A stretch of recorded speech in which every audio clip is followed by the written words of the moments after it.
which is the age we're embarking upon. That's the age we're moving into. Some people might say, well, it doesn't seem like the golden age, but you know what? We're giving birth to it. We're in that transitional part of labor, you know, where it's really painful. And something wonderful is happening. So it's so wonderful to see you this morning.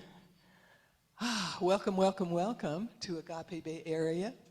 And I'm Reverend Joan. I don't know why I feel like I have to introduce myself, but that's who I am.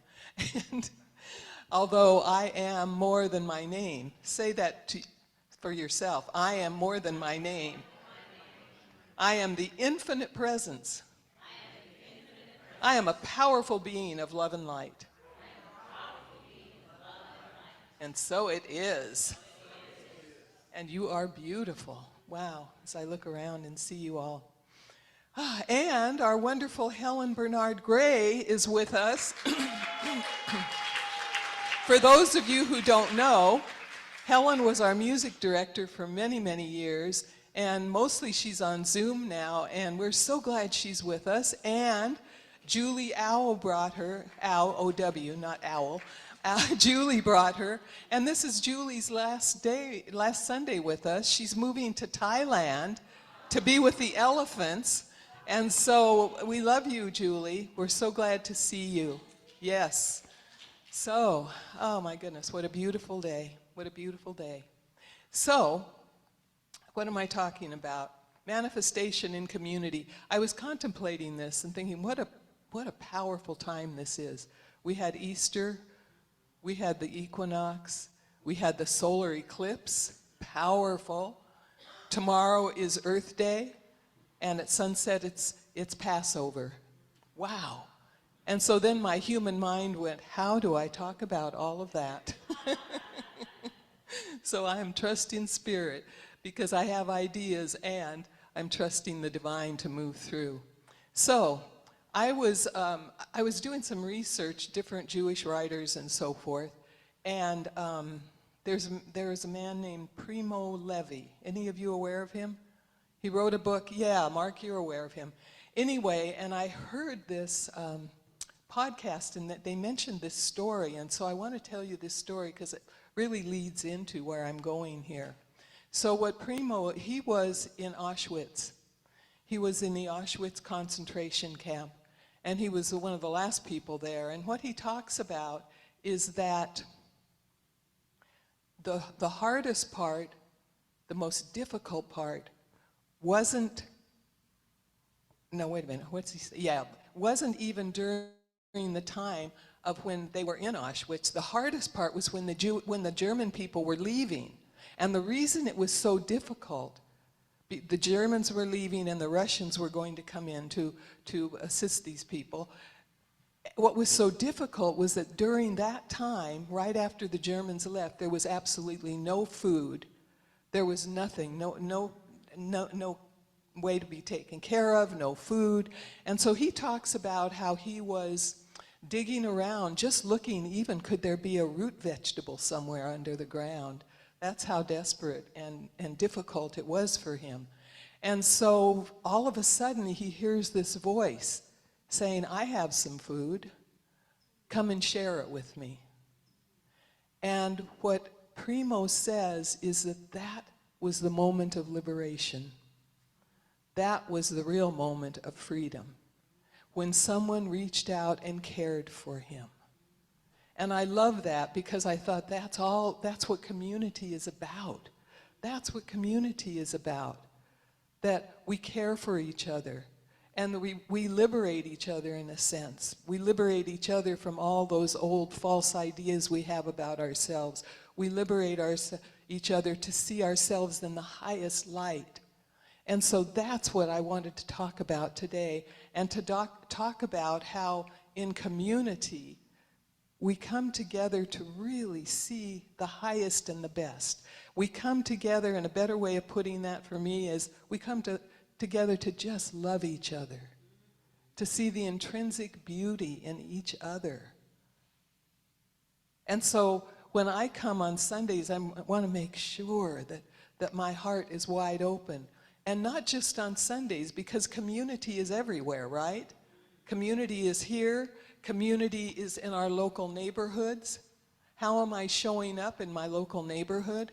Am I showing up as a being of love? Am I showing up with my heart open? Wisely, of course, by the way. We always have to also use discernment and wisdom. Am I showing up as a loving being everywhere I go? And then I was thinking, there's a third way we show up in community, and that's with the earth, with Mother Earth. We show up with the earth as her caregivers. You see, the old idea of the creation story, and I think it was a Christian one really, because as I've been reading, the Jewish people didn't have this idea as much as the Christians did. The Christian idea that we are here to dominate, we're here, you know, Adam was given the authority to name creatures, and somehow that was taken as we can dominate the earth, we can use all of her resources, instead of we can feel our oneness with the earth, we can know that that same life that's in us is in Mother Earth, and that we can absolutely adore Mother Earth. That's the word that's coming, that we can adore her. Look what she does for us, even in the midst of the ways that we have treated her over centuries. And so it's looking at Mother Earth not as a dominator. I almost said dominatrix. No, not as a dominator. I have to insert some humor.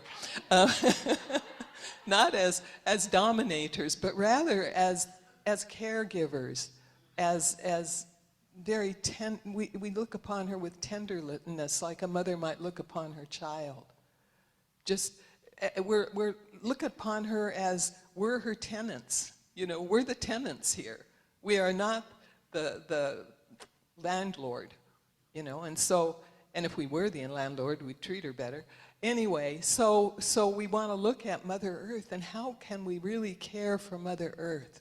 How can we extend what we're doing now even? How can we treat her with so much love, so much compassion, so much gratitude? So much gratitude. She keeps giving and giving and giving. And oftentimes humankind has been taking and taking and taking. Thank God there's an awareness that's shifting around that now, especially with the climate, everything that's going on with the climate and so forth. Awareness is starting to shift, and it needs to shift even more. Can you be one of those people? Can we be one of those people that really proactively cares for Mother Earth, so that we think about, what can I really do? What's my part? What's my part? Yes, we hold the consciousness, and the consciousness is that we love Mother Earth, that we perceive her from the highest point of view, in the highest light, that we see her in that light. And that's our consciousness. We grow our consciousness. I mean, I remember years and years and years ago, there wasn't this awareness around the earth so much. I was around when Earth Day first started. What was that in what was that? They think they said 71 years. When was it, Mark? 72. I was going to say, yeah, in the 1970s. Yeah, 1972. So relatively, it wasn't that long ago that we became very aware of what's happening. And so we just want to open our awareness, just little things even. And pretty soon I'm going to open this up and let you talk with each other about it, and let the Zoomers talk with each other about it too, so that we can really look at how can we care for Mother Earth. What are the ways that we can? Because I think that as we share ways, some of us, I know for myself, I'll hear things that I hadn't thought of before, because there's a collective wisdom here. And how can we as an Agape Bay Area community care more for Mother Earth? What are ways that we can be open to doing that? So when I'm talking about community today, it's like, yes, there's the Agape Bay Area community, there's the local community, there's the Earth community, and what does all this have to do with Passover? That was my question. Still is. So I have to tell you, I love Passover. I absolutely love it. Because it's the story of liberation. It's the story of people being led out of bondage. It's the story of Moses. And Reverend Verona turned me on to, there's a Netflix series, I can't remember if it's a series, yeah, it's a series called Testament, the story of Moses. And I watched that, and it was really great because I just had more of an insight to Moses. I mean, he was not a willing leader, you know, and I knew that before, but I didn't have the whole feeling tone of him. And one of the reasons he wasn't a willing leader is because he was a stutterer. Sound like anybody in our country? Because he stuttered. And he didn't want to, I said, I can't be a leader of people. They aren't going to listen to me. I stutter. And so God doesn't let him off the hook, just like Spirit doesn't let any one of us off the hook. When we're called to do something, we aren't going to be let off the hook.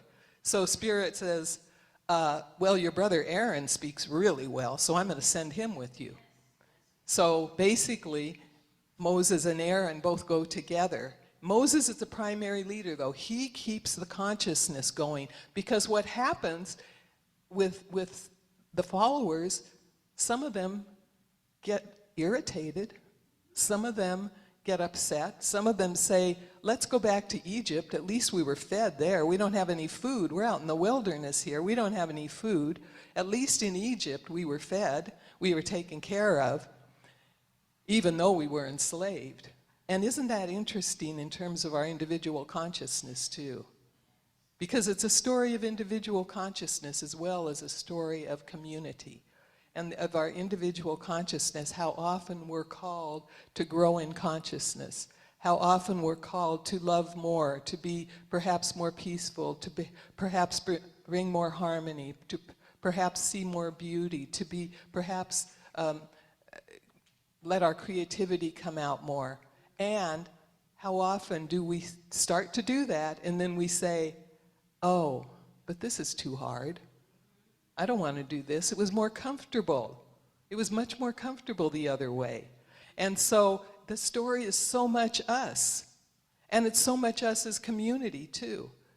It's so much us as community that we continue to love each other, to care for each other, and then sometimes we go, well, what's wrong? Why aren't more people here? What's wrong? Da-da-da-da, you know?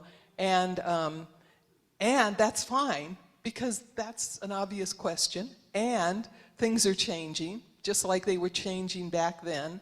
Things are changing. The way community happens is changing. And so we get to be with that. So anyway, the story of Passover is so beautiful because, of course, Spirit sends the manna in the desert. For those of you that don't know the story, it's this bread-like kind of stuff that comes down from the sky. And the thing about manna, or manna, it's probably pronounced manna, the manna in the desert, is that it only lasts for one day. So they have to trust. They have to trust that they're always taken care of. And sure enough, they always were. But you know, and it's great. The series is great because it's like, you know, well, it only lasts for one day. What are we going to do tomorrow? It's so typical of all of us, really, right? We get insights, we get manifestations, and then they don't always last a long time. And then we get disgruntled. And the thing is to trust and trust and trust. There's a spirit within us. The spirit within us is the same spirit within Moses, is the same spirit within Aaron. And Moses didn't even make it to the promised land. I think of Martin Luther King Jr. too, you know, and they both said the same. Martin Luther King Jr. said, and it was so prophetic, I know I'm not going to make it there.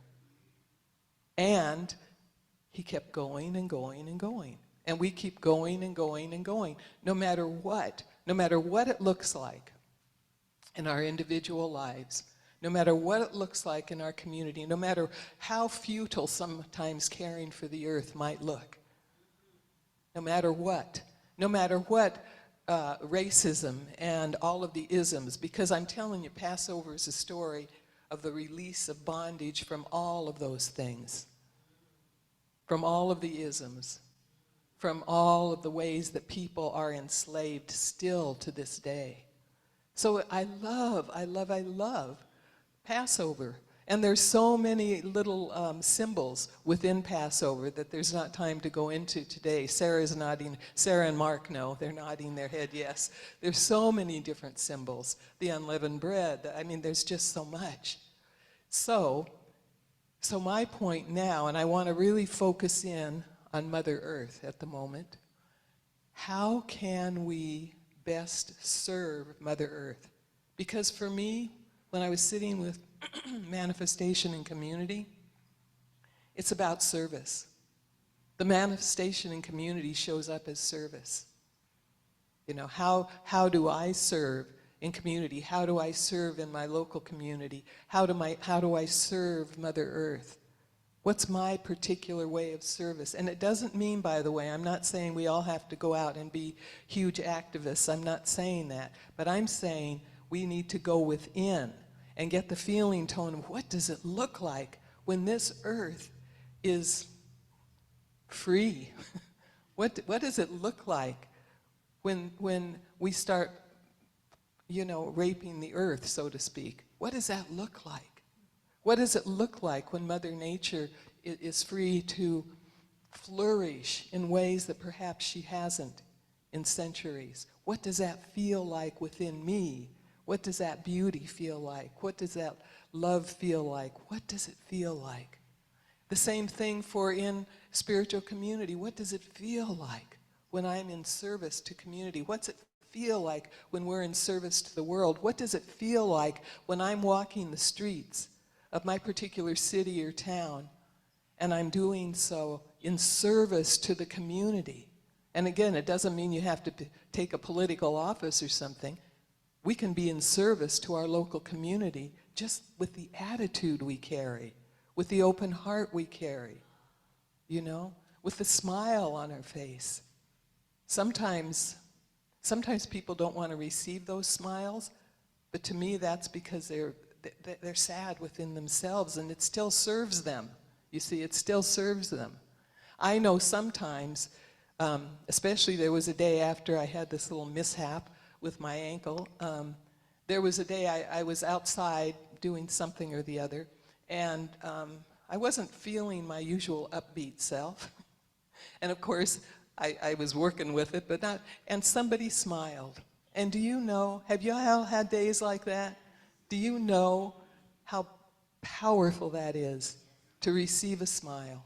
And you never know when you smile, you never know how that touches a person's life. Just that simple an action is service to the community. So, what I want to do now, because I know there's a collective wisdom here, I want us to get in groups. Looking, how many people do we have? 20, you counted them all? Oh, cool, okay. Well, let's just get in groups of 2 then, and please don't be in the same group as the person you came with, if you came with somebody. I'm not going to let you be that comfortable. Choose somebody different, somebody perhaps you don't usually connect with.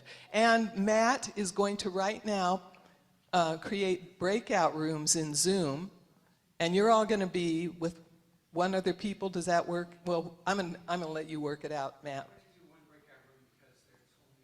Oh, there were not that many today. Okay. All right. So there will be a breakout room for the Zoomers. So you all know what your assignment is? How can we best serve Mother Earth? And if it goes into the local community too, that's fine as well. All right. Do you all know what your assignment is? Okay. All right. So you have 5 minutes, and we have to be accurate with the time because of the Zoom people. So, all right, go for it.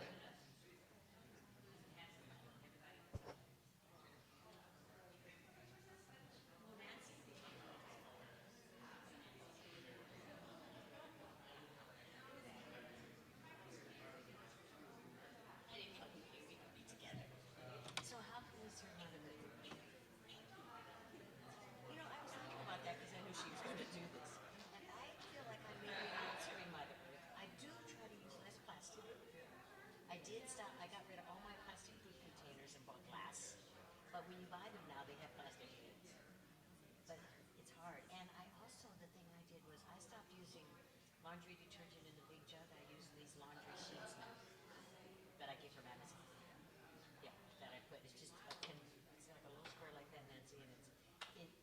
intensive concentrated detergent.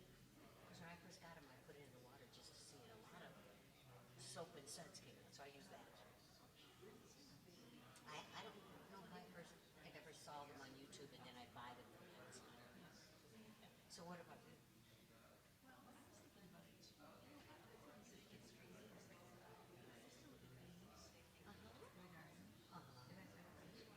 Yes.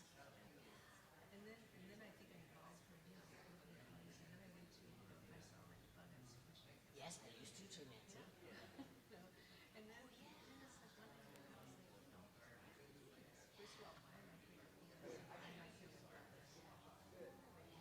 that. Because I had the same thing, same transformation where I used to always smash all bugs. And bees I was afraid of too. Even though I've never gotten stung in but decades I haven't. But you know, and now I don't do that. Even spiders, which is the insect I like the least, I try to get a piece of paper and get them out of the house. Because That's what I do too. Especially because I've watched these shows, haven't you, that bees are integral to the survival of the planet. yeah.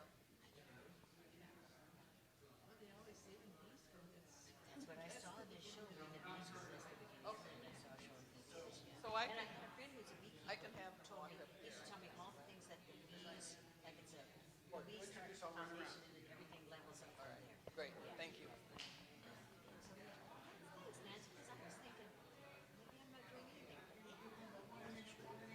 just they're called, I think they're called clean sheets. It's in a blue and green envelope, and I just get them on Amazon. They're like paper envelope, recycled. You all have one more minute.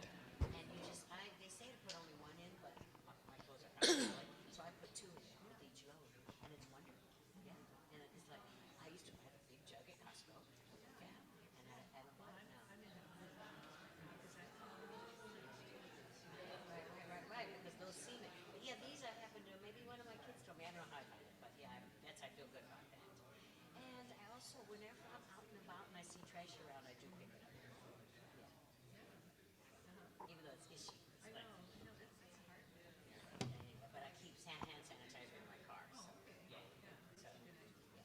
So, no, but those things we're doing are life. Because think of the people who aren't doing it. I love that about insects.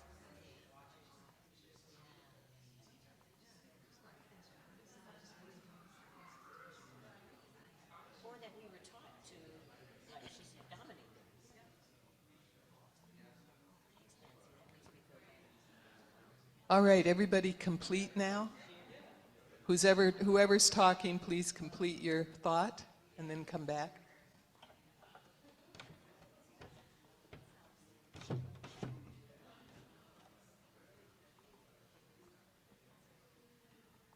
All right, so now what we're going to do, if you probably have figured out, let people share ideas that you received or ideas that are coming to you. And we only have one mic, so Matt's going to run around with it. I am releasing my control of the conversation right now. And watch the people on Zoom. Those of you on Zoom, if you have something you want to say, which I think you probably do, Kathy will. Can you let them in to talk, Kathy? Okay, great. All right.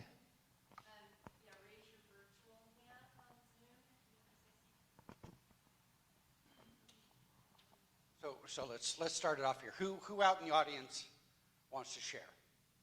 Okay. So can you twist the camera over to see?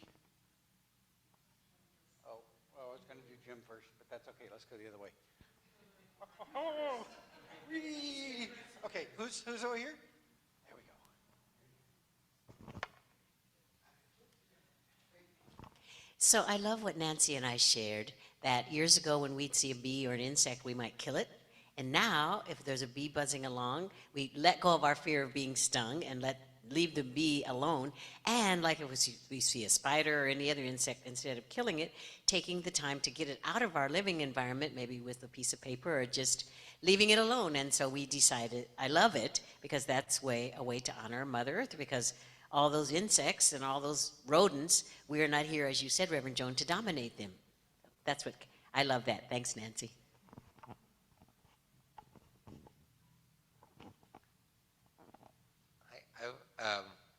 Jan and Veronica were talking, and Jan just changed her garden to make it more water conservation. So she uses less water, which is a wonderful way to help the earth. And Veronica was saying that cruises are fun, but maybe we could do fewer cruises because they can really upset the ocean and the sea life in them. So maybe a little less cruising. And I was saying that I had read about using less beef and how you can make a beef/chicken burger that people seem to really like. And it never even occurred to me until I read this, that you can just mash in chicken with the beef. And some people actually think it's better and they don't even know they're not having a hamburger. So there's ways we could do it. We don't even have to, it doesn't even have to cost us.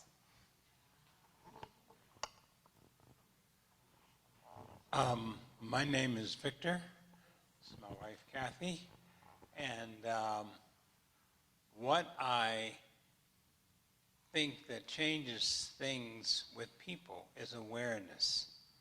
And I think that one of the biggest tools of awareness is photographers who are naturalists. And they show the past, the present, and the future of where we're going.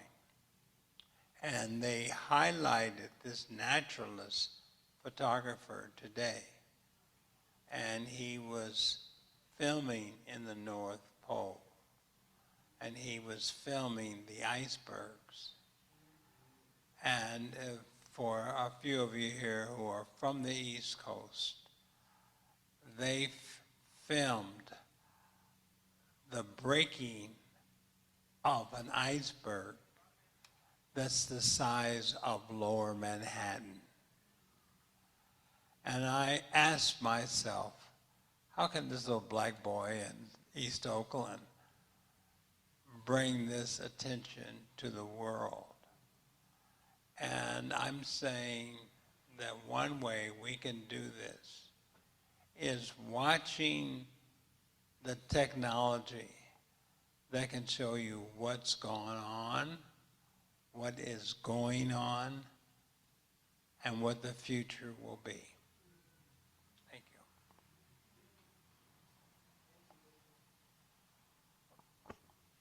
Someone else over here?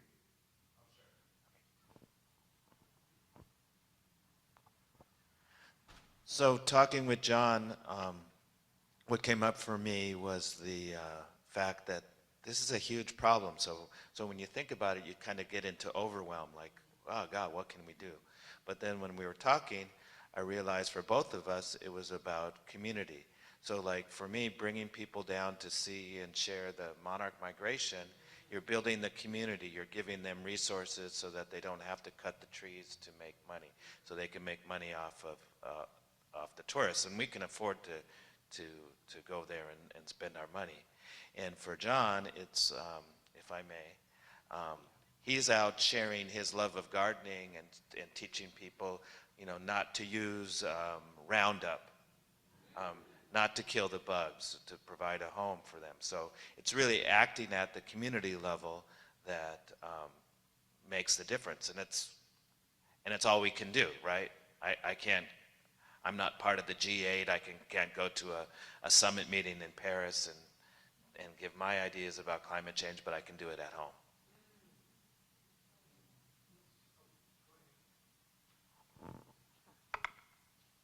As some of you know, one of the things I'm passionate about is bringing people into nature for mindful nature connection, and I haven't done one of those yet this year.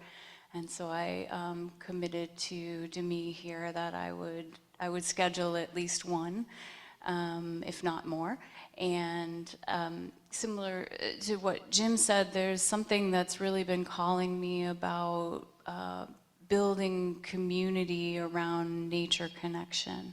So I'm curious to see how that unfolds. And one of the things that I believe is that if we spend mindful time in nature, that it impacts us so profoundly, but then it also helps us to develop a relationship with the natural world, and then that potentially extends our love towards the natural world and allows us to be greater stewards of her as a follow-on.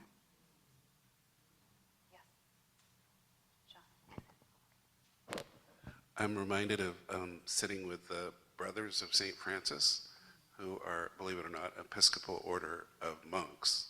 I didn't know they had such a thing, but they did, and I used to go sit with them. And one of them, we befriended each other, and I did the gardening at the Episcopal Church there.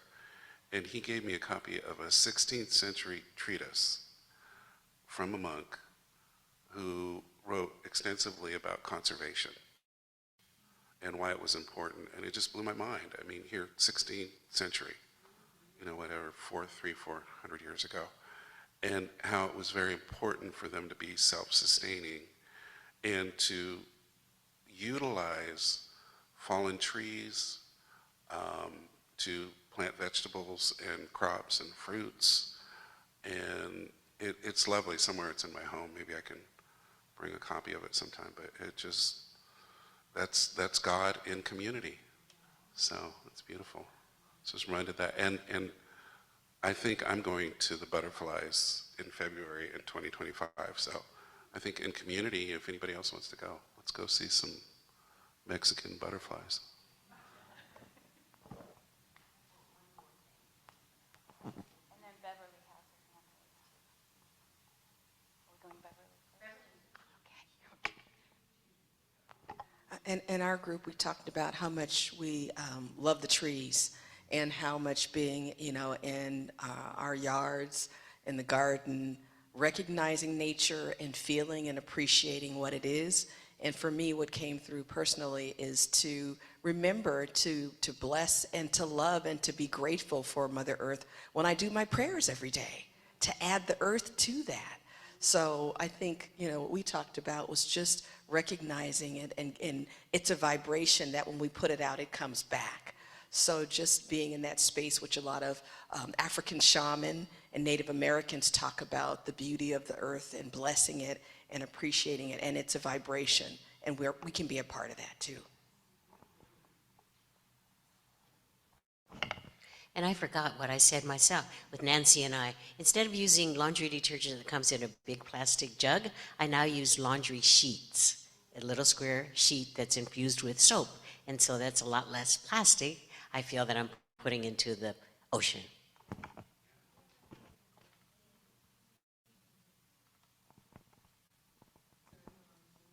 Nobody's raised their hand.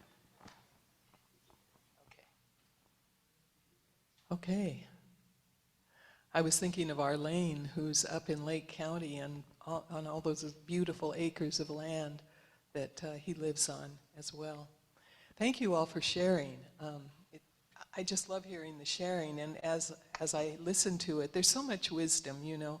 I could have come up with a list, but isn't this better to hear it from each other and to participate in it? And what's going on up there? Oh, he's showing his land, all right. And he has a teepee on the land as well. It's beautiful.